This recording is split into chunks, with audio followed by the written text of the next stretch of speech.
Hi hello നമസ്കാരം. അപ്പോൾ big ബോസിൻ്റെ ഫസ്റ്റ് എപ്പിസോഡ് എന്ന് പറയുന്ന സാധനം വന്നു.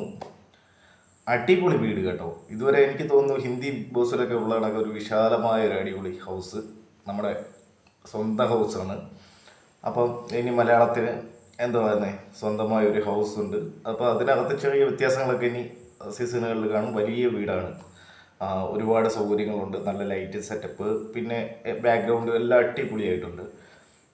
ഇതുവരെ ഉള്ളതിൽ ഏറ്റവും ഗ്രാൻഡായിട്ടുള്ള, എനിക്ക് തോന്നുന്നു ഇതിൽ ഇതിനോട് കിടപിടിച്ചൊക്കെ നിൽക്കുന്ന ഒരു വീടുണ്ടായിരുന്നത് ബിഗ് ബോസ് സീസൺ 5 മികച്ചൊരു വീടായിരുന്നു. പക്ഷേ അതിലും വലിയ വീടാണ്, ഒരുപാട് ലക്ഷറിയാണ് ഈ വീട്. പിന്നെ 7ൻ്റെ 8ൻ്റെ ഒക്കെ പണി എന്നൊക്കെ പറഞ്ഞിട്ട് 8ൻ്റെ ആയാലും 10ൻ്റെ ആയാലും പണി കണ്ടറിയാം. എൻ്റെ ആ സീസൺ എടുത്ത് നോക്കുകയാണെങ്കിൽ, അല്ലെങ്കിൽ ഒരു ഒരു എപ്പിസോഡ് കൊണ്ട്, ഒറ്റ ഡയലോഗ് കൊണ്ട് ഇന്ന് വരെ ബിഗ് ബോസ് ചരിത്രത്തിലായാലും ഒരു എപ്പിസോഡൊന്നും തൂക്കിയിട്ടില്ല. സംഭവം വൈറലായിരിക്കും, ഉറപ്പാണ്. അത് വേറെ ആരുമല്ല, നമ്മുടെ രേണുസുതിയുടെ എൻട്രി അടിപൊളിയായിരുന്നു. അതേ കണക്ക് മേക്ക് ഓവർ ഗംഭീരമായിട്ടുണ്ട് രേണുസുതിയുടെ. ഇനി സൈബർ ബുള്ളി ചെയ്യുന്നവരെന്താ പറയുന്നതെന്ന് നമുക്കറിയില്ല മൊത്തത്തിൽ. പിന്നെ വേറെ കുറേ പേര് വന്നു. അവർ എല്ലാ കണ്ടസ്റ്റൻറ്റും അടിപൊളിയാണ് കേട്ടോ. പക്ഷേ ഒരൊറ്റ ഡയലോഗ് ഉണ്ട്, സുധിച്ചേട്ടാ ഞാൻ വന്നു എന്ന് പറയുന്നത് ചിലർക്ക് ഇമോഷണലി, ചിലർക്ക് ട്രാജഡി, ചിലർക്ക് കോമഡി, ഇങ്ങനെയൊക്കെ ആയിട്ട് തോന്നാം. പക്ഷേ ആ ഒരൊറ്റ ഡയലോഗ് കാരണം അതൊരു രസമാണ്, അത് സംഭവമാണ്. അത് എന്താ പറയുന്നത്, തമാശയാണെങ്കിൽ തമാശ, അല്ലെങ്കിൽ ഇമോഷണലി ടച്ച് ചെയ്യുന്നവർക്ക് അങ്ങനെ എടുക്കാം. അപ്പോൾ സുധിച്ചേട്ടൻ്റെ വലിയ ആഗ്രഹമായിരുന്നു ബിഗ് ബോസ് എന്നാണ് രേണു പറയുന്നത്, നമുക്കറിയില്ല. അപ്പോൾ അങ്ങനെയാണെങ്കിൽ സുധിച്ചേട്ടൻ്റെ ആഗ്രഹം സുധിച്ചേട്ടൻ്റെ വൈഫ് നിറവേറ്റിയിരിക്കുകയാണ്. അപ്പം അത് തന്നെ. പിന്നെ എന്താ പറയുന്നത്, ഇനിയിപ്പോൾ സൈബർ ബുള്ളിൻ്റെ ഒരു ഇത് തന്നെ ആയിരിക്കും. ഭൂരിഭാഗവും രേണുസുതിയെ പറ്റിയായിരിക്കും ചർച്ചകൾ. രേണുസുതി എന്ന് എഴുതി കാണിച്ച വ്യൂസ് ഉള്ളൊരു കാലമാണ്. അപ്പോൾ ബിഗ് ബോസും അതറിഞ്ഞ് പ്രവർത്തിച്ചു. എന്തായാലും ഇത്രയും വലിയ ഒരുപാട് കലാകാരന്മാരൊക്കെ എത്തുന്നിടത്ത് രേണുസുതി എന്ന് പറയുന്ന ഒരാൾ എത്തി എന്നുള്ളത് വലിയ കാര്യം തന്നെയാണ്. ഈ കിടന്ന് തെറി പറയുന്നവർക്കൊക്കെ എന്തെങ്കിലും ആവാൻ പറ്റിയിട്ടുണ്ടോ? ഞാൻ അടക്കമുള്ള ആൾക്കാർ പറയുവാണ്, നിങ്ങൾ എന്തെങ്കിലും ജീവിതത്തിൽ എന്തെങ്കിലും ഒരു നേട്ടം ഇത് ചെയ്യാൻ പറ്റിയിട്ടുണ്ടോ? എന്തെങ്കിലും ഒരു അച്ചീവ്മെൻറ്റ്, അവർ എന്തോ ആയിക്കോട്ടെ.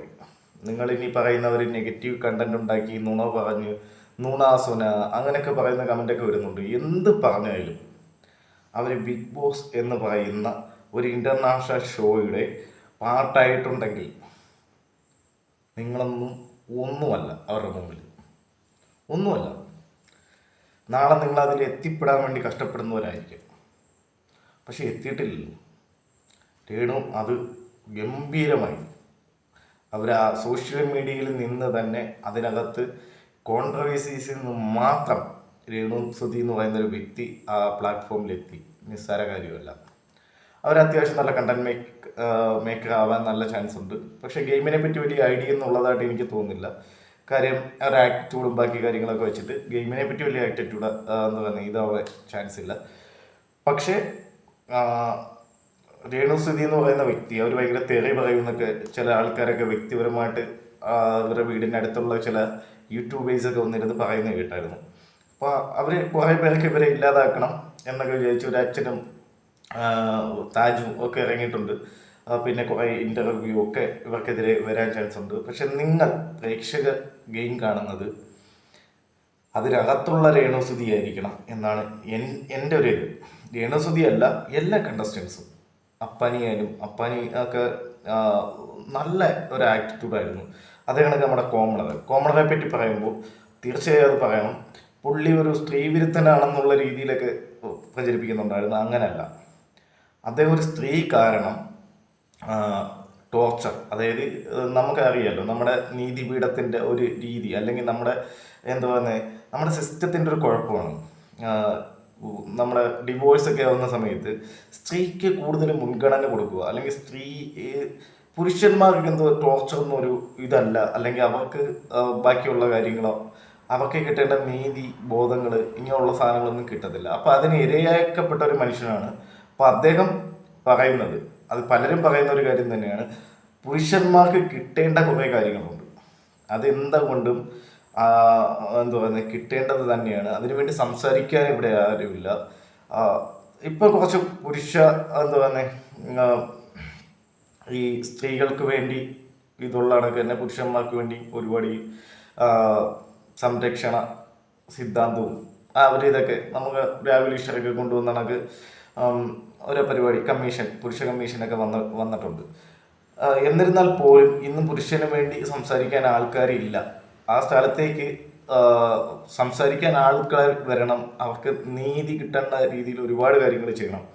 അപ്പം ഉദാഹരണം പറഞ്ഞു കഴിഞ്ഞാൽ നമ്മുടെ വേടൻ്റെ ഇഷ്യൂ തന്നെ എടുക്കുകയാണെങ്കിൽ റിലേഷൻഷിപ്പിലിരിക്കുമ്പോൾ അവർ ബന്ധപ്പെട്ടു. അത് കഴിയുന്നിട്ട് മാസങ്ങൾ കഴിഞ്ഞിട്ട് അല്ലെങ്കിൽ വർഷങ്ങൾ കഴിഞ്ഞിട്ട് അദ്ദേഹം വേറൊരു റിലേഷൻഷിപ്പിലായതിനു ശേഷം വലിയൊരു ഫെയിമിലേക്ക് അദ്ദേഹത്തെ എത്തുമ്പോൾ അത് ആക്രമിക്കുന്നത് മോശമായിട്ടുള്ള കാര്യമാണ്. അന്ന് അവർക്ക് അറിയില്ലായിരുന്നു. 2-3 വർഷങ്ങൾക്ക് മുമ്പ് ഇടുന്ന സംഭവത്തിൽ അന്ന് 6 മാസമൊക്കെ കൊണ്ടുപോയി ഇത് ചെയ്യുമ്പോൾ, അല്ലെങ്കിൽ കല്യാണം കഴിക്കാന്ന് പറയുമ്പോൾ കൂടെ പോയി കിടക്കുന്ന ഒരു പരിപാടി അപ്പോഴറിയില്ലായിരുന്നു. ഇതിൻ്റെ ഒരു തിയറി ഞാൻ പറയാം. നിങ്ങളിപ്പോൾ ഒരു റിലേഷൻഷിപ്പിലാവും, ആ ടൈമിൽ പലതും സംഭവിക്കും. അത് നമ്മളുടെ ക്യാരക്ടറും കൂടെ കണക്കിരിക്കും.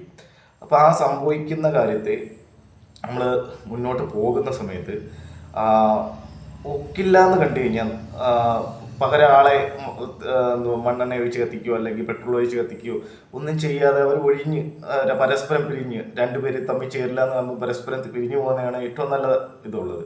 പക്ഷെ ആ സ്ഥലത്ത് ഒരു സ്ത്രീ പുരുഷനെ പറ്റിച്ചിട്ട് പോവുകയാണെങ്കിൽ, അല്ലെങ്കിൽ സ്ത്രീ തേച്ചിട്ട് പോവുകയാണെങ്കിൽ ഈ കാര്യം പേടനൊക്കെ എത്രയോ അനുഭവങ്ങൾ കാണും. അപ്പം അങ്ങനെ പോവുകയാണെങ്കിൽ ഇറ്റ്സ് ഓക്കെ, കുഴപ്പമൊന്നുമില്ല. പക്ഷെ അതേ പുരുഷനാണെങ്കിൽ അവനെതിരെ കേസ്, അവൻ്റെ ഫോട്ടോ വെളിയിൽ വിടുന്നു, അങ്ങനെയൊക്കെയുള്ള ഒരുപാട് ഇഷ്യൂസ് ഉണ്ട്. അപ്പോൾ അതിന് ആ ഒരു സംഭവത്തെയാണ് അദ്ദേഹം ഈ അനീഷ് എന്ന് പറയുന്ന വ്യക്തി ഇത് ചെയ്യുന്നത്. പിന്നെ എനിക്ക് ബിഗ് ബോസിനെ പറ്റി, ഈ വർഷത്തെ ബിഗ് ബോസിനെ പറ്റി എനിക്ക് പറയാനുള്ളതെന്ന് വെച്ച് കഴിഞ്ഞാൽ, കോമണൈസ് ആണ് എന്നൊക്കെ പറയുന്നുണ്ടെങ്കിൽ ഒരു സാധാരണക്കാരെ പോലും, ഇപ്പം ഈ അനീഷ് അടക്കമുള്ള ആൾക്കാരുടെ വീടും പറ്റി ചുറ്റുപാടൊക്കെ നമ്മൾ കാണുന്നുണ്ടായിരുന്നു. ഒരു സാധാരണക്കാരനെ അല്ലെങ്കിൽ ഇല്ലായ്മയിൽ നിന്ന് വരുന്ന ഒരാളെ ഈ ബിഗ് ബോസ് എന്ന് പറയുന്ന ഈ ഷോയെ സ്നേഹിക്കുന്ന ഭൂരിഭാഗവും മിഡിൽ ഏജിലുള്ള ഫാമിലീസാണ്. അല്ലാതെ ഇത് കണക്ക് പൂത്ത കാശിൻ്റെ പുറത്ത് കിടന്ന് വാങ്ങുന്ന ആൾക്കാരൊന്നുമല്ല. എനിക്ക് ഇതിനകത്ത് ഇത്തിരിയെങ്കിലും സാമ്പത്തികമായിട്ട് താഴ്ന്നു നിൽക്കുന്നു എന്ന് തോന്നിയത് ഒന്ന് രേണുസുതി, അത് കണക്ക് രണ്ടാമതുള്ളത് നമ്മുടെ ആർജെ.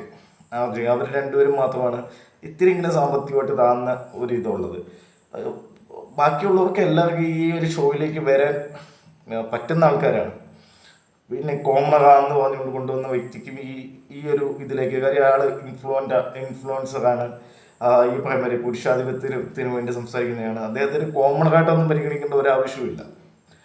ഇത് എന്താണ് ബിഗ് ബോസിന് പറ്റുന്നത്, അല്ലെങ്കിൽ എന്താണ് ഈ കോമണർ എന്നുള്ളത് ഇനി ബിഗ് ബോസ് എന്ന് പറയുന്ന ഈ പ്രോഗ്രാമിനെ അറിയാത്തതുകൊണ്ടാണെന്നൊന്നും എനിക്കറിയില്ല. അത് ഇനി പൈസ വാങ്ങിയിട്ട് ഉള്ളവൻ്റെ കയ്യിൽ നിന്നല്ലേ എടുക്കാവൂ, അങ്ങനെയുള്ള ഒരു സിസ്റ്റം ആണോ എന്ന് എനിക്കറിയില്ല. പക്ഷേ ഭയങ്കര മോശമാണ് ബിഗ് ബോസ് ഈ കാണിക്കുന്നത്. ഞാൻ എൻ്റെ ഒരു പ്രതിഷേധം എന്നുള്ളത്, ഇനിയിപ്പോൾ ഇതിൻ്റെ പേരിൽ ഇനി സ്ട്രൈക്ക് ബാക്കി കാര്യങ്ങളൊക്കെ ബിഗ് ബോസിൻ്റെ ഭാഗത്തു നിന്ന് കിട്ടുമെന്നൊക്കെ എനിക്കറിയില്ല. അങ്ങനെ ഞാൻ നേരത്തെ ഒരു വീഡിയോ ഇട്ടപ്പോൾ അങ്ങനെ ചിലർ പറഞ്ഞ് ഞാൻ നീക്കം ചെയ്തിരുന്നു. കാര്യം നമ്മുടെ കഷ്ടപ്പെട്ട് ഇത്രയൊക്കെ എത്തിച്ചല്ലേ ഈ ചാനൽ അവരടിച്ചു കളയി വന്നെങ്കിൽ ഇത് അങ്ങനെ ഒരുപാട് പേർക്ക് പണി കൊടുത്തിട്ടുണ്ട് ശരിട്ട്. അപ്പം എന്താ പറയുന്നത്, ഇത് മോശമാണെന്ന് പറയാൻ ആർക്കും ധൈര്യമില്ല എന്നുള്ളതിലാണ് ഇതായിട്ട് വരുന്നത്. പിന്നെ എൻ്റെ ഈ ഒരു ഫസ്റ്റ് എപ്പിസോഡ് എന്ന് പറയുന്ന സാധനം അടിപൊളിയായിരുന്നു, ഒരു രക്ഷയില്ല. എന്താ പറയുന്നത്, ഓരോരുത്തരുടെ എൻട്രി അത് കണക്ക് ആദ്യം തന്നെ അനുമോളെ ഒരു എന്താ പറയുന്നത്, അനുമോളോട് ഈ പറയുമാതിരി ഈ അനീഷിൻ്റെ ഒരു അപ്രോച്ച്, ആ പുള്ളിക്കാരന് ഈ അനീഷ് എന്ന് പറയുന്ന വ്യക്തിക്ക് അനുമോളെ അറിയാത്തതുകൊണ്ടല്ല, പക്ഷെ ആ പറഞ്ഞ രീതി അതൊക്കെ നല്ല രസമുണ്ടായിരുന്നു. ആ ഒരു ആറ്റിറ്റ്യൂഡിലാണ് പോകണമെങ്കിൽ അനീഷൊക്കെ പൊളിക്കും കേട്ടോ. നല്ല കോമണർ എന്നുള്ള രീതിയിലാണെങ്കിലും ആ വ്യക്തി കോമണർ എന്നുള്ള രീതിയിൽ വരേണ്ട ഒരു വ്യക്തി അല്ലെങ്കിൽ പോലും അത് നല്ലൊരു കണ്ടസ്റ്റാൻഡ് ആയിരിക്കാം. പിന്നെ സ്ത്രീ വിരുദ്ധനാണെങ്കിൽ അത് നമ്മൾ ഒരിക്കലും പിന്തുണയ്ക്കത്തില്ല. ആളെ എനിക്ക് ഇഷ്ടപ്പെട്ടു, പേഴ്സണലി എനിക്ക് ഇത് കണ്ടപ്പോൾ ഇഷ്ടപ്പെട്ടു. പിന്നെ ഷാനവാസ്, അദ്ദേഹത്തെ ഭയങ്കര മോശമായിട്ടൊക്കെ ആൾക്കാർ പറയുന്ന റോൺസനുമായിട്ടൊക്കെ കമ്പയർ ചെയ്യുന്നുണ്ട്. എനിക്കങ്ങനെ തോന്നിയില്ല. ആളൊരു ഗൗരവമുള്ളൊരു മനുഷ്യനാണ്. വരും ദിവസങ്ങളിൽ അറിയാം ആളുടെ പൊട്ടൻഷ്യൽ എത്രമാത്രം ഉണ്ടെന്ന് നമുക്ക് വ്യക്തമായിട്ട് അറിയാൻ പറ്റും. ഇപ്പം നിങ്ങൾ വിലയിരുത്തത്. പിന്നെ എനിക്ക് പ്രിയപ്പെട്ട പ്രേക്ഷകരോട് പറയാനുള്ള ഒരേ ഒരൊറ്റ കാര്യമേ ഉള്ളൂ. നിങ്ങൾ ഒരു വ്യക്തി നെഗറ്റീവായെന്ന് പറയുന്നുണ്ട്, നിങ്ങൾ ആ വ്യക്തി എടുത്ത് പുറത്തിടാൻ നോക്കരുത്. നേരെ മറിച്ച് നെഗറ്റീവോ പോസിറ്റീവോ കോണ്ടന്റ് കൊടുക്കുന്നുണ്ടെങ്കിൽ ആ വ്യക്തി അവിടെ തന്നെ നിർത്തിയേക്കണം. അവിടെ ഗെയിം ഉണ്ടാവുകയാണ്. നെഗറ്റീവ് ഒരു നായകനുണ്ടെങ്കിൽ ഒരു വില്ലൻ അത്യാവശ്യമാണ്, അതങ്ങനെ തന്നെ പോകണം. പിന്നെ ഇഷ്ടങ്ങൾ അത് മാറി മറിയാം. ഇപ്പോൾ നമുക്ക് എന്താ പറയുന്നത്, ഓരോ ഇഷ്ടങ്ങൾ. ഞാനിപ്പോൾ രേണുസുതിക്ക് വേണ്ടി സംസാരിക്കുമ്പോൾ നിങ്ങൾ വിചാരിക്കും ഇനി PR അങ്ങനെ വല്ലതൊക്കെയാണെന്ന്. അങ്ങനെയല്ല. എൻ്റെ ഇതെന്ന് പറഞ്ഞു കഴിഞ്ഞാൽ രേണുസുതി എന്ന് പറയുന്ന ആൾ ഏറ്റവും കൂടുതൽ എനിക്ക് തോന്നുന്നു, ഞാൻ സോഷ്യൽ മീഡിയയിൽ വന്ന കാലം മുതലുള്ളതിൽ ഏറ്റവും കൂടുതൽ സൈബർ ബുള്ള്, ഏകദേശം 1.5 വർഷം സൈബർ ബുള്ള് അനുഭവിച്ച ഒരാളാണ് ദിൽഷ പ്രസന്നൻ. അതിനുശേഷം ഇത്രത്തോളം, അത് ബിഗ് ബോസ് എന്ന് പറയുന്ന ഒരു ഷോയിൽ പോലും പോവാതെ ഇത്രത്തോളം സൈബർ ബുള്ള് അനുഭവിച്ച് അവർ ഈ ഷോയിൽ വരണമെന്ന് ആഗ്രഹിച്ചിട്ടുണ്ടെങ്കിൽ, അവരത് അവിടെ വരെ അച്ചീവ് ചെയ്തിട്ടുണ്ടെങ്കിൽ അവർക്കിപ്പോൾ ഒരു അഡ്രസ്സ് ഉള്ളൊരു ഇതാണ്. ഇനി സുധി എന്നുള്ളൊരു പേരിന് പോലും വലിയ പ്രസക്തിയില്ല. കാര്യം അത് രേണുസുതിയാണ്, അവർക്ക് സ്വന്തമായ ഒരു അഡ്രസ്സുണ്ട്. ഇതുവരെ അവർ സുധിച്ചേട്ടനെ കൊണ്ടായിരിക്കാം വന്നത്, പക്ഷെ ഇപ്പോൾ അത് രേണുസുതിയാണ്. അല്ലെങ്കിൽ നിങ്ങൾ പറയുന്ന കണക്ക് രേഷ്മ തങ്കച്ചനാണ്. പക്ഷെ അവരുടേതായ ഒരു എന്താ പറയുക സൈൻ ചെയ്ത് കഴിഞ്ഞു. ഈ ബിഗ് ബോസ് എന്ന് പറയുന്ന ഇന്റർനാഷണൽ ഷോയിൽ അവർ എൻട്രി ചെയ്തപ്പോൾ തന്നെ അത് ചെയ്ത് കഴിഞ്ഞു. അത് ഇതിന് മുമ്പ് തന്നെ ആയി കഴിഞ്ഞു. കാര്യം അവരുടെ റീൽസിലൂടെയൊക്കെ ഭയങ്കരമായിട്ട് ഇത് ചെയ്തിട്ടുണ്ടായിരുന്നു. പിന്നെ ഇപ്പോൾ സുധിച്ചേട്ടനെയും ഫാമിലിയൊക്കെ ഒരുപാട് മോശം പറയുന്നുണ്ട്. പിന്നെ പലരും പറയുന്നുണ്ട് കിച്ചു അവരെ തള്ളി പറഞ്ഞു എന്നൊക്കെ പറയുന്നുണ്ട്. കിച്ചുവിന് യൂട്യൂബേഴ്സ് പലരും വിളിച്ചിട്ട് കിച്ചുവിനെ ടോർച്ചർ ചെയ്യുമ്പോഴൊക്കെ കിച്ചുവിൻ്റെ ഒരു ആറ്റിറ്റ്യൂഡ് കേൾക്കുമ്പം തന്നെ പേഴ്സണലി ഞാൻ കേട്ടിട്ടുണ്ട്. പല യൂട്യൂബേഴ്സും വിളിക്കുന്ന വോയിസും മറ്റുമൊക്കെ ഞാൻ കേട്ടിട്ടുണ്ട്. മനഃപൂർവ്വം ഇവരെ ഈ കുടുംബം കലക്കാൻ വേണ്ടി ഈ യൂട്യൂബേഴ്സ് കിടന്ന് ഒരുപാട് കഷ്ടപ്പെട്ടിട്ടുണ്ട്. പക്ഷെ അതെല്ലാം ഫീൽഡ് ചെയ്തത് കിച്ചു എന്ന് പറയുന്ന ഒരൊറ്റ വ്യക്തിയാണ്. ആ കുടുംബം നിലനിർത്തുന്നത്, എന്താ പറയുക, ആ കുടുംബത്തിൻ്റെ ആ ഒരു ഇത് നിലനിർത്തുന്നത് കിച്ചു എന്ന് പറയുന്ന ഒരൊറ്റ വ്യക്തിയാണ്. അപ്പോൾ എന്താ പറയുന്നത്, അപ്പോൾ കിച്ചുവിനെ ഒന്ന് നമ്മൾ മോശം പറഞ്ഞുകൂടാ. അത് ആ പയ്യൻ അദ്ദേഹത്തിന് കുടിക്കാവുന്ന പ്രായത്തിൽ അദ്ദേഹം കുടിച്ച് വണ്ടി ഓട്ടിക്കുകയോ അങ്ങനെ എന്തോ ചെയ്തു. കുടിക്കുന്ന നല്ലതാണെന്നൊന്നും അല്ല ഞാൻ പറയുന്നത്, അല്ലെങ്കിൽ ആൽക്കഹോളിക്ക് ഒരു നല്ല സ്വഭാവമൊന്നും അല്ല ഞാൻ പറയുന്നത്. പക്ഷേ ഇതൊക്കെ മനുഷ്യർ ചെയ്യുന്നതാണ്. പക്ഷെ അയാളെ ഒരു കുടിയനായിട്ട് ഇവിടെ ചിത്രീകരിച്ച് മോശമാക്കി ആ ഒരു കുടുംബത്തെ ചെയ്യാവുന്നതിനപ്പുറം എനിക്ക് രേണുസുതി ഇഷ്ടമല്ലെങ്കിൽ രേണുസുതിയെ പറ്റി പറയായിരുന്നു. മരിച്ചുപോയ സുധിച്ചേട്ടനെ, അദ്ദേഹത്തെ ലാലേട്ടൻ വരെ ഇന്ന് എടുത്തു പറഞ്ഞിട്ടുണ്ട്. ലാലേട്ടൻ വരെ അദ്ദേഹത്തിനോട് ഒപ്പം പ്രവർത്തിച്ചിട്ടുള്ള വ്യക്തിയാണ്. നല്ലൊരു എന്താ പറയുക കലാകാരനാണെന്ന് ലാലേട്ടൻ വരെ പറയുന്നുണ്ട്. എന്നിട്ടും നിങ്ങൾക്ക് ഭയങ്കര ബുദ്ധിമുട്ടാണ്. നിങ്ങൾക്ക് ഭയങ്കര ആ ഒരു മഹാനായ ഇന്ത്യയിലെ തന്നെ ലെജൻഡായിട്ടുള്ള ലാലേട്ടൻ പറയുമ്പോൾ നിങ്ങൾക്ക് അംഗീകരിക്കാൻ ബുദ്ധിമുട്ടാണ്. അങ്ങനെ എത്രയോ പേര് പറഞ്ഞിട്ടുണ്ട്. പിന്നെ ഈ ഭാര്യമാരെന്നൊക്കെ പറഞ്ഞുകൊണ്ട് വന്ന സകല തെണ്ടികൾ സുധിച്ചേട്ട ഇരുന്നപ്പം വരാൻ ധൈര്യം കാണിക്കാത്തവർ തന്നെയാണ്. അതെന്തുകൊണ്ട് നിങ്ങൾ ശ്രദ്ധിക്കുന്നില്ല? സുധിച്ചേട്ടൻ ഈ സാധനം ഇതിലും വലിയ, രേണു പറഞ്ഞതിനേക്കാട്ടും വലിയ സ്റ്റേറ്റ്മെൻറ്റ് ഒരു ഷോയ്ക്കുള്ളിൽ പറഞ്ഞ് വൈറലായ ഒരു വ്യക്തിയാണ്. ഭയങ്കരമായിട്ട് വൈറലായാണ്. ആ ഇമോഷണലി ആ ഒരു കുഞ്ഞിനെ കളഞ്ഞിട്ട് പോയ കാര്യമൊക്കെ പറയുന്നത്. ഇപ്പം വീണയൊക്കെ വന്നിരുന്ന് പറയുമ്പോൾ എന്താ പറയുന്നത്, വല്ലാത്ത കഷ്ടമാണ്. ഇനിയിപ്പം നടക്കാൻ പോകുന്നതെന്ന് പറഞ്ഞാൽ ഒരു സുധിച്ചേട്ടൻ്റെ ആദ്യ വൈഫ് ശാലിനിയുടെ മരണമൊക്കെ ഇനി വേണമെങ്കിൽ രേണുവിൻ്റെ തലയിൽ കൊണ്ടുവെക്കും. അങ്ങനെ കോൺട്രവേഴ്സീസ് ഉണ്ടാക്കാൻ വേണ്ടി ഒരുപാട് ശ്രമങ്ങൾ ഇവിടെ നടക്കുന്നുണ്ട്. പുറത്ത് നിങ്ങളറിയാത്ത യൂട്യൂബേഴ്സിനിടയിൽ നിങ്ങളറിയാത്ത ഒരുപാട് സംഭവങ്ങൾ രേണുസുതിയെ മോശമാക്കാൻ വേണ്ടി വരുന്നുണ്ട്. അപ്പം എന്താ പറയുന്നത്, ഞാനിവരെ ആരുമായിട്ടും പേഴ്സണലി കോണ്ടാക്ട് ഇല്ല. പക്ഷേ യൂട്യൂബേഴ്സിൻ്റെ ഇടയിൽ കുറേ കാര്യങ്ങൾ എനിക്കറിയാവുന്നതാണ്. ആ രീതിയിൽ ഞാൻ പറയുവാണ്. അപ്പോൾ പറയുകയാണ്, നിങ്ങൾ രേണു ആയാലും ആരായാലും അതിനകത്ത് വന്ന ആരെയും നിങ്ങളിപ്പോൾ ഇത് ചെയ്യേണ്ട. നാളത്തെ എപ്പിസോഡ് തുടങ്ങുമ്പോൾ മുതൽ 1 വീക്ക് നിങ്ങൾ നോക്കിക്കൂ. 1 വീക്കിൽ ഒന്നും ചെയ്തിട്ടില്ലാത്തവരെ അടിച്ച് വിളികളയണം, തൂത്തുകൊടുത്ത് വിളികളയണം. അതിന് ആരായാലും വാഴകളെ വാഴാൻ അനുവദിക്കരുത്. ഇതാണ് എൻ്റെ ഒരു ഒപ്പീനിയൻ. നിങ്ങൾക്ക് വ്യത്യസ്തമായ അഭിപ്രായങ്ങൾ കാണും, നിങ്ങളത് കമൻറ്റ് ബോക്സിൽ രേഖപ്പെടുത്തുക. നിങ്ങൾക്ക് ചിലപ്പോൾ രേണുസുതിയെ പറ്റിയും മോശം അഭിപ്രായം കാണും. പക്ഷെ അത് മോശമായിട്ട് എഴുതരുത്. എന്തു പറയുന്നത്, ബോഡി ഷെയ്മിങ്ങോ അല്ലെങ്കിൽ സെക്ഷുവലായിട്ടുള്ള കാര്യങ്ങളോ അങ്ങനെയുള്ള ഒരു കാര്യം പറയാതെ നിങ്ങൾക്ക് മാന്യമായ രീതിയിൽ അവരെ വിമർശിക്കാനുള്ള എല്ലാ സ്വാതന്ത്ര്യമുണ്ട്. അത് എൻ്റെ കമൻറ്റ് ബോക്സിലെ കാര്യമാണ് പറഞ്ഞത്. നിങ്ങൾക്കല്ലാതെ എന്ത് വേണമെങ്കിലും ചെയ്യാം. ഈ നാട്ടിൽ നിങ്ങൾക്ക് അഭിപ്രായ സ്വാതന്ത്ര്യമുണ്ട്. അത് നിങ്ങളുടെ പക്ഷേ നിങ്ങളിടുന്ന അഭിപ്രായങ്ങൾ നിങ്ങളുടെ വ്യക്തിത്വമാണെന്നും കൂടെ നിങ്ങൾ മനസ്സിലാക്കി നിങ്ങൾ ഇട്ട് കഴിയുകയാണെങ്കിൽ ഇത് പിന്നെ ഫേക്ക് അക്കൗണ്ടിൽ ചെയ്യുന്ന കുറേ പരിപാടികൾ ഇന്ന് തന്നെ എൻ്റെ ഫേക്ക് അക്കൗണ്ട് എടുത്തുകൊണ്ട് പോയി ജിനൂസ് എന്ന് പറയുന്ന ഒരു ചാനലിൽ ഭയങ്കര മോശമായിട്ട് അദ്ദേഹത്തെ ഒക്കെ പറയുന്നത്. ജിനൂസ് എന്ന് പറയുന്ന ആ വ്യക്തിക്ക് എന്നെ അറിയാം. അപ്പോൾ ഞാനങ്ങനെ ചെയ്യില്ല എന്നും ഞാൻ പുള്ളിയായിട്ടുള്ള അടുപ്പം ജിനൂസ് ബ്രോയും തമ്മിലുള്ള അടുപ്പം എന്താണെന്നും അത് ഞങ്ങൾക്കേ അറിയാവൂ. ഞങ്ങൾ നെയ്ബേഴ്സാണ്. അപ്പം ഇത്തരം പ്രവൃത്തികൾ ചെയ്യുന്ന സ്വന്തം മുഖമോ തലയോ ഒന്നുമില്ലാതെ എന്താ പറയുന്നത് ഒരു വ്യക്തിത്വം ഇല്ലാതെ എന്താ പറയുന്നത് സ്വന്തം മുഖം പോലും പ്രദർശിപ്പിക്കാൻ ധൈര്യമില്ലാത്ത ഇത്തരം നാറികൾക്ക് ഞാനും മറുപടി കൊടുക്കണ്ടെന്ന് വിചാരിക്കുമായിരുന്നു. പണ്ടൊക്കെ ഇതിനൊക്കെ പ്രതികരിക്കുമായിരുന്നു. കാലം മാറിയില്ലേ, അതിനനുസരിച്ച് നമ്മൾ കോലം മാറണം. അപ്പം എനിക്ക് ഈ ഒരു എപ്പിസോഡ് കണ്ടപ്പോൾ സോഷ്യൽ മീഡിയയിൽ ഒരു നിലവിലെ ഒരു ഇത് വെച്ച് ഞാൻ പറയുവാണ്, ഈ ഫസ്റ്റ് എപ്പിസോഡ് എന്ന് പറയുന്ന അല്ലെങ്കിൽ നമ്മുടെ ഓപ്പണിംഗ് സെറമണിയിൽ മൊത്തവും ലാലേട്ടൻ പോലും നിന്നിട്ട് ഒറ്റ ഡയലോഗിൽ സുധിച്ചേട്ടാ ഞാൻ വന്നു എന്നുള്ള ആ ഒരൊറ്റ ഡയലോഗിൽ രേണുസുതി ഇത് തൂക്കിയിട്ടുണ്ട്. ഇല്ലെങ്കിൽ നിങ്ങൾ നോക്കിക്കോ, നാളത്തെ കമൻറ്റ് ബോക്സ് മുഴുവൻ രേണുസുതിയുടെ ആ ഡയലോഗിനായിരിക്കും. ചിലപ്പോൾ വിമർശനമായിരിക്കും, കൂടുതലും വിമർശനമായിരിക്കും. കാര്യം രേണുസുതിയെ കൂടുതൽ പേർക്കും ഇഷ്ടമല്ലാത്ത രീതിയിലാക്കിയിട്ടുണ്ട് കുറേ ഇൻഫ്ലുവൻസേഴ്സ്. അപ്പം അതിൻ്റെ പിന്നിൽ കളിച്ച കളികളും കാര്യങ്ങളും ഒക്കെ ഒരുപക്ഷെ വെളിവരാൻ ചാൻസ് ഉണ്ട്. അവരുടെ വീട്ടുകാർ വിചാരിച്ചാൽ വെളിവരാൻ ചാൻസ് ഉണ്ട്. കാര്യം ഒരുപാട് ഓഡിയോ ക്ലിപ്പും ബാക്കി കാര്യങ്ങളും ഒക്കെ ഈ പറയുന്ന ഫാമിലിയുടെ കയ്യിലുണ്ട്. പക്ഷേ അവർ മറ്റുള്ളവരെ ഇല്ലാതാക്കി ജീവിക്കണം എന്ന് വിചാരിക്കുന്നവരല്ല. ഞാൻ മനസ്സിലാക്കിയെടുത്തോളം അവർ മറ്റുള്ളവരെ ഇല്ലാതാക്കി ജീവിക്കണം എന്നല്ല.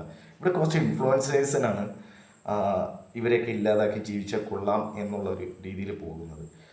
അത് നിങ്ങൾക്കറിയാമല്ലോ, ഡാനി ആയാലും അതിലൊക്കെ ചെയ്യുന്നതെന്ന് പറഞ്ഞു കഴിഞ്ഞാൽ അങ്ങേറ്റം ടോക്സിസിറ്റി. നീ ബിഗ് ബോസ് കയറി കാണിച്ചു തരാം. അതായത് ഇവരൊക്കെ എങ്ങനെ ഇൻഫ്ലുവൻസേഴ്സ് ആവുന്നതെന്ന് എനിക്കറിയില്ല. കാര്യം നമ്മൾ ഇൻഫ്ലുവൻസേഴ്സ് ആകുമ്പോൾ നമ്മുടെ ഒപ്പീനിയനാണ് പറയുന്നത്, ഇവർ പേഴ്സണൽ ജഡ്ജാണ് പറയുന്നത്. അപ്പം ഇവരുടെയൊക്കെ ചാനൽ കാണുന്നവരുടെ ഒരു മാനസികാവസ്ഥയാണ്. ഞാൻ ആ ഡയലോഗ് കേട്ടതിന് ശേഷം ഞാൻ ആ ചാനൽ കാണില്ല എന്ന് ഞാൻ എടുത്ത തീരുമാനമാണ്. അത് വേണ്ടാന്ന് തോന്നി. കാര്യം ഇത്രയും ഒരു മുൻധാരണയോടെ ഒരു കണ്ടസ്റ്റൻ്റ് അതിനകത്ത് പോകുമ്പോൾ എത്ര പേഴ്സഗ്രേജ് ആവട്ടെ, ഇവർ ലൈഫിൽ ഇതുകൊണ്ട് ജീവിക്കാൻ വേണ്ടി ഉദ്ദേശിക്കുന്ന ആൾക്കാരാണ്. അങ്ങനെ കുറച്ച് ആൾക്കാർ, കുറച്ച് ഇൻഫ്ലുവൻസേഴ്സ്, മൂപ്പനെയൊക്കെ തെളിവായി നേട്ടു. മൂപ്പൻ സൈബർ ബുള്ളി ചെയ്യലെന്ന് പറഞ്ഞത് ഇത്ര വലിയ തെറ്റായിട്ടൊക്കെ പറയുന്നു. ചെയ്യരുത്. നിങ്ങൾക്ക് നിങ്ങളുടെ മനസ്സിലെ ഫ്രസ്ട്രേഷനാണ് നിങ്ങൾ മറ്റുള്ളവരുടെ തലയിൽ വെക്കുന്നതെന്നുള്ള കാര്യം നിങ്ങൾക്ക് അറിയുന്നില്ല. നിങ്ങളുടെ വ്യക്തിത്വമാണ് മറ്റുള്ളവരെ മോശം പറയുമ്പോൾ നിങ്ങളുടെ കമൻറ്റ് ബോക്സിൽ വരുന്നത്. പിന്നെ ഈ ഷോ എന്നുള്ള രീതിയിൽ നിങ്ങൾക്ക് ഇതേ കണക്ക് ഈ വ്യക്തിത്വം ഇല്ലാത്തുള്ള രീതിയിലല്ലാതെ ഷോയിൽ കാണുന്ന കാര്യങ്ങളെ നിങ്ങൾക്ക് വിമർശിക്കാം. അത് മാന്യമായ രീതിയിൽ വിമർശിക്കാം എന്നത് തന്നെയാണ്. അതൊരു കുഴപ്പമില്ല. കാര്യം ഇത് ടോക്സിസിറ്റി ഷോയാണ്. ഇതിനകത്ത് വ്യക്തിത്വമൊക്കെ ചോദ്യം ചെയ്യപ്പെടും. അല്ലാതെ പുറത്ത് സംസാരിക്കുന്ന കഴിഞ്ഞ സീസണിലൊക്കെ ജാസ്മിനൊക്കെ പുറത്ത് കാര്യങ്ങളാണ് കൂടുതലും അവർക്ക് നെഗറ്റീവ് ഉണ്ടായത്. അങ്ങനെയുള്ള കാര്യങ്ങളൊക്കെ വെച്ച് നോക്കാൻ നേരത്ത് അങ്ങനെ ചെയ്യരുത്. നേരെ മറിച്ച് നിങ്ങൾ ഈ ഷോ കണ്ട് വിലയിരുത്തുക. കഴിഞ്ഞ സീസണിൽ എനിക്ക് തോന്നുന്നു ഇത്തിരി കൂടെ ഗബ്രിയും കൂടെ ഇല്ലായിരുന്നെങ്കിൽ ഇച്ചിരി കൂടെ ഡിസേർവ് ആയിട്ടുള്ള, അല്ലെങ്കിൽ ആ സീസണിൽ എൻ്റെ ഡിസേർവ് ആയിട്ടുള്ള ആൾ ജാസ്മിൻ ജാഫർ തന്നെയായിരുന്നു വിന്നർ ആവേണ്ടത്. പക്ഷേ അവർ തോക്കാൻ ഒരേ ഒരു കാരണം ഗബ്രി എന്ന് പറയുന്ന ആ ഒരു എക്സ് ഫാക്ടറാണ്. അതിപ്പോൾ പറഞ്ഞിട്ട് കാര്യമില്ല. ജാസ്മിന് ലക്കില്ല. ഒറ്റയ്ക്ക് നിന്നിരുന്നെങ്കിൽ കപ്പടിക്കേണ്ട ഒരാളായിരുന്നു. എൻ്റെ ആ ഒരു സീസണിൻ്റെ എൻ്റെ എന്താ പറയുക കോണ്ടന്റ് ജാസ്മിൻ മാത്രമായിരുന്നു. അത് വീടിനുള്ളിലായാലും പുറത്തായാലും. അപ്പം എൻ്റെ അഭിപ്രായത്തോട് വിരുദ്ധ അഭിപ്രായങ്ങൾ നിങ്ങൾക്ക് കാണും. സീസൺ കഴിഞ്ഞല്ലോ, ഇനി നമുക്ക് സത്യം പറയാമല്ലോ. അപ്പം നിങ്ങളുടെ അഭിപ്രായങ്ങൾ നിങ്ങൾ കമൻറ്റ് ബോക്സിൽ രേഖപ്പെടുത്തുന്നു. Thank you for watching. By.